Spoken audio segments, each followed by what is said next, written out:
નમસ્કાર, યલગાર ન્યૂઝમાં આપનું સ્વાગત છે। જોઈએ આજના મુખ્ય સમાચાર। છોટાઉદેપુરના ઘમોડી ગામે આરસીસી રોડ તોડી પાડવાના મામલે હવે રાજકારણ ગરમાયું છે।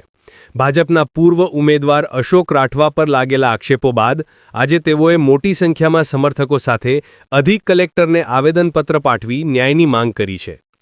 છોટાઉદેપુર જિલ્લાના ઘમોડી ગામે બનેલા આરસીસી રોડને તોડી પાડવાની ઘટનાએ જિલ્લાભરમાં ચર્ચા જગાવી છે। આ ઘટનામાં જેમના પર આક્ષેપો થયા છે તેવા ભાજપના હારેલા ઉમેદવાર અશોક રાઠવા આજે મેદાનમાં આવ્યા છે।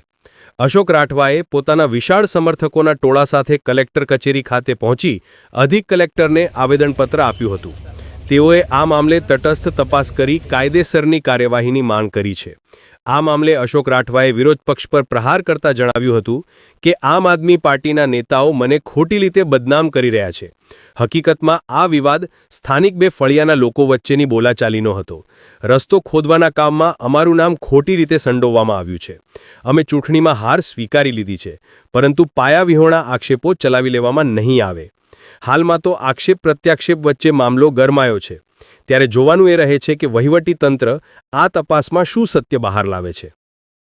વિષય જે ધમોડી ગામે જે બનાવ બન્યો છે એમાં ખોટી રીતે મને બદનામ કરવા માટે આમ આદમી પાર્ટીના નેતાએ થઈ ન્યૂઝ પેપરમાં આપ્યું છે। એમાં ખોટી રીતે મને બદનામ કરે છે। ત્યાં જે સ્થાનિક લોકો જે બંને ફળિયાના છે એમને બોલાચાલી થઈ છે।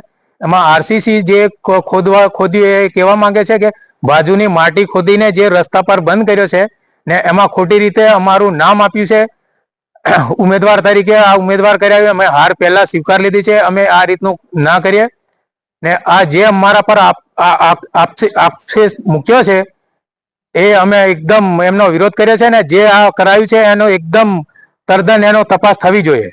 આજે તમે કઈ આયા? કલેક્ટર ઓફિસ છોટાઉદેપુર, જે ધમોડી જે આવેદન પત્ર આપવા માટે। આજ રોજ અમે છોટાઉદેપુર ખાતે કલેક્ટરશ્રીને આવેદનપત્ર આપવામાં આવ્યા છે। એ બાબત એવી છે કે આજે ધમોડી ગામમાં જે બનાવ બન્યો છે કે ભાજપના ઉમેદવારે રોડ તોડી નાખી એ બાબત પર ખોટી અફવા ફેલાવી છે, પણ એક સદંતર ખોટી છે। એમાં હકીકત એ વાતની છે કે જે ફળિયાનો પારિવારિક પ્રશ્ન છે, કુટુંબનો ઝઘડો છે, એ બે ઘરના ઝઘડા વચ્ચે આપણા ઉમેદવારને બદનામ કરવામાં આવી રહ્યા છે અને એ રસ્તો તોડ્યો કે નહીં તોડ્યો એ સઘન તપાસ કરી છે। એમાં રસ્તા તોડેલો નથી, પણ બાજુની માટી ઉપર ઢગલો કર્યો છે અને આ બાબતમાં રાજકીય જે નેતાઓ છે એ પોતાનો પ્રચાર માટે અને પોતાની નામના માટે અહીંયા આવીને આ ખોટી અફવા ફેલાવી છે અને અશોક રાઠવાની રાજકીય કારકિર્દીને ખરાબ કરવા માટે આ ષડયંત્ર બનાવ્યું છે। હકીકતમાં એવું કંઈ છે નહીં અને આ જે રોડ તોડવાની ઘટના છે એ બાબત અમને કે અશોક રાઠવાને કે ઉમેદવારને કોઈ જાણ હતી જ નહીં કે આ રોડ તોડવાનો છે કે હું એ બાબત પર। મારું નામ રાઠવા સુરસિંહ વેચાણ।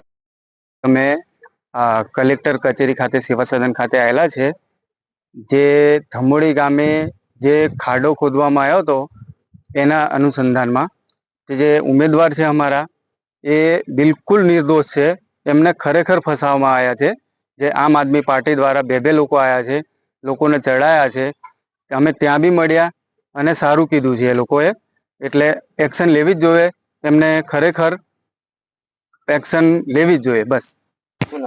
રાઠવા રાજેશભાઈ। આજ રોજ અમે છોટાઉદેપુર સેવા સદનમાં આવ્યા છે આવેદનપત્ર આપવા કલેક્ટર સાહેબને।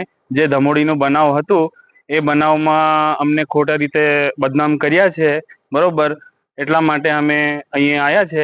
એમાં જે રસ્તાનું જે બનાવ હતું એનું એમના ઘરનું પારંપરિક બનાવ હતું એ માટે અહીંયા અમને દોષ આપે છે, એટલે અમે હે ને અમારા ભાઈ અશોકભાઈ ઉમેદવાર હતા એમને બદનામ કરે છે સામેવાળી પાર્ટી। બસ આજ અમારી અપેક્ષા છે કે એક્શન લેવાય। મકરાણી મુજબ